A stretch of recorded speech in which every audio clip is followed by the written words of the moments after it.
রাস্তাতে আমি গাড়ি তুলেছি, এখন ড্রাইভারকে স্বপ্ন দেখতে হবে না। হ্যাঁ দেখুন, এইটা রাস্তা ছিল আগে, এইটাতে তুলতাম, এটা মেন রোড। আচ্ছা এইটা আবার ইয়ার নিশানা আছে আগে, জিপ ছিল। এইসব গাড়ি তো কোনো কোথায় নেই, জিপ ছাড়া। বড় চাকাতে মোটা চাকাতে আর হোস্টেলের সামাল নিয়ে যেতাম, হোস্টেলে চাল ডাল আলু। এখন তো চোখে চলবে গাড়ি।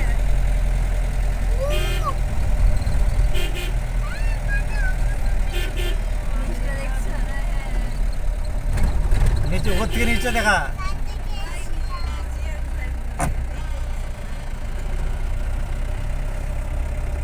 স্যাভরন ভ্যালি।